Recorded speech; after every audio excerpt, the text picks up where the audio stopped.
Hi, I'm Tim Loos, Senior Lawyer at WorkCover Queensland. I'm here with Chris Murphy, Special Counsel at Cooper Grace Ward. Cooper Grace Ward acted for WorkCover Queensland in the recent High Court matter of CCIG Investments and Shockman. And we're going to talk a little bit about that case today, which dealt with employer liability and in particular vicarious liability. So thank you for coming in today, Chris. Thanks, Tim. WorkCover Queensland acknowledges and pays respect to the Yagara and Turrbal peoples as the traditional custodians of the land in which we work. We thank them and their elders past and present for their ongoing connection to land, waters, culture and community. Anything discussed between Chris and myself today or anything in the materials from this webinar should not be construed as legal advice. It's just general information only. Chris, thanks for coming in. Thanks, Tim. Perhaps if you could start by talking us through the facts that gave rise to the claim. Look, the facts of this case are very unusual. That's why it's got some media attention for the salacious facts as well as the legal principles. Briefly, two restaurant supervisors were billeted together in a studio apartment at Daydream Island Resort at around 3 a.m. one morning. One of the restaurant supervisors who had a few drinks, but he wasn't grossly intoxicated. He was sleepwalking and he's urinated in the mouth of Mr. Shockman, unfortunately. He started gurgling and he couldn't breathe. And Mr. Hewitt, who was the person committing that act, was immediately very apologetic about it.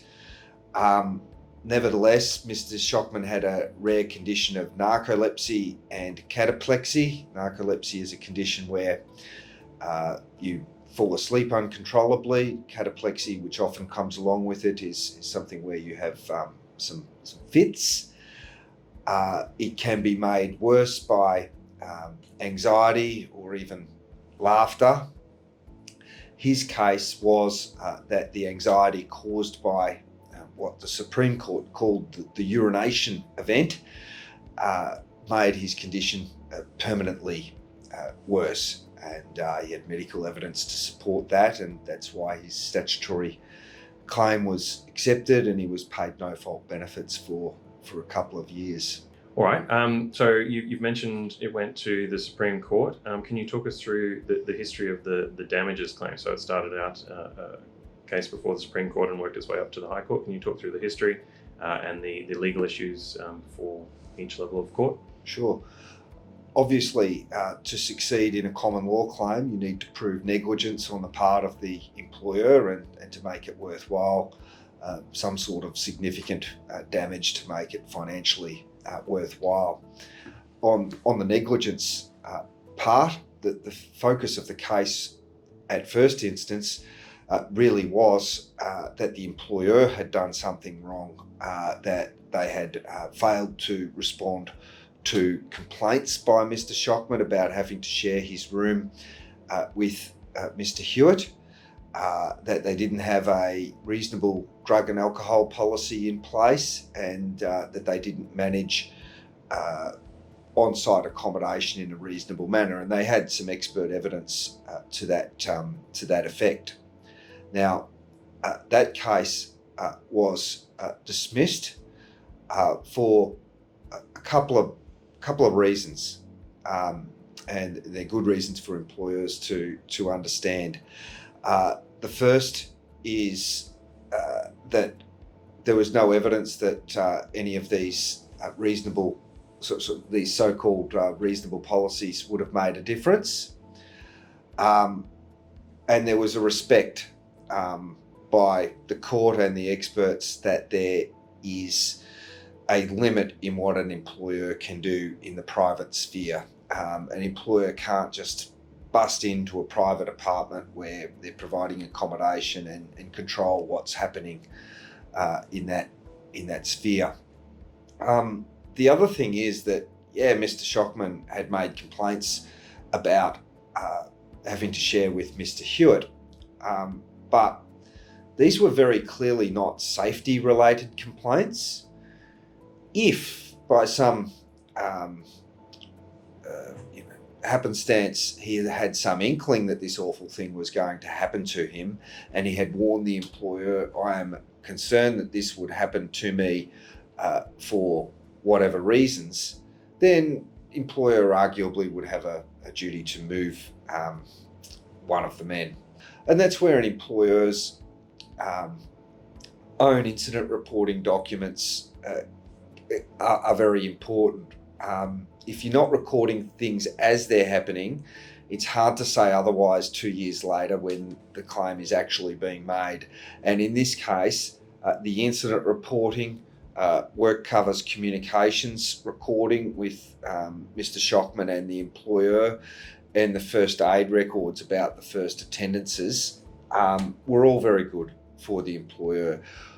At no stage was Mr. Shockman making these safety-related complaints that he made at trial, where he said, look, it was a pressure cooker situation and I was really worried something was going to happen.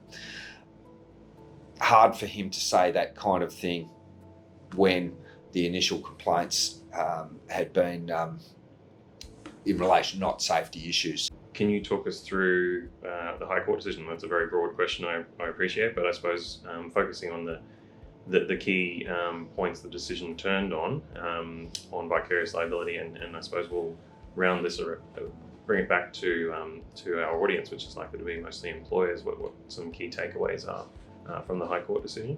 Yeah, sure. Firstly, I mean, why was all this worthwhile? Why do you go to the High Court? Well, even when an employer is successful in defending a claim, the judge goes on to assess damages in case they're proved wrong on appeal. So in this case, there was conflicting evidence, and our case was that this was only a temporary exacerbation of the narcolepsy and the cataplexy. The court disagreed with us and said, look, if I'm wrong about liability here, the damages are $431,000. So that made it worthwhile him appealing to the Court of Appeal, and they appealed on the issue of vicarious liability alone. So I should define what vicarious liability is, because as they said in the judgment, it's a decision that the top lawyers and top judges in the country can confuse, and there are different types of it, so to speak. In the form that we're dealing with in this case, vicarious liability means the attribution of liability of another. So that is, the employer itself has not done anything wrong, but it's liable for the acts of someone else who has done something wrong. Now, the Court of Appeal 3-0 agreed with Mr. Shockman. They said that pursuant to a very old case called Buggy and Brown, these facts are analogous. The High Court has said very clearly that in Australia we don't adopt that pure public policy approach. It's a principled approach, and that means that for an employer to be liable, something needs to happen in the course of or in the scope of employment, and that connection needs to be real. I've talked about what vicarious liability is, but if we could talk about some issues that might be uncontroversial about vicarious liability briefly, because the court made it clear that there's been confusion. In one area, you might have a case where an employer has authorised a worker to do something that results in injury to another. That is an uncontroversial area that an employer would be liable for the actions of the person that's done that. They've actually authorised them. It's the same as the employer actually having done those things themselves. Another kind of area where it becomes a little bit more grey, but still clear that the employer is liable. For instance, where a worker is operating a forklift the pedestrian management plan is fine and the employer's done nothing directly itself, but a particular employee on the day has breached the traffic management plan and hit another employee and caused injury to them. I don't think anybody has any difficulty with the fact that, look, the employer has to bear liability for that. So you can see that between that forklift case, the hypothetical forklift case I spoke about, and the case in Shockman, there's grey area, and I'm really hopeful that this decision will give clarity to the matters that are closer to the matter of Shockman.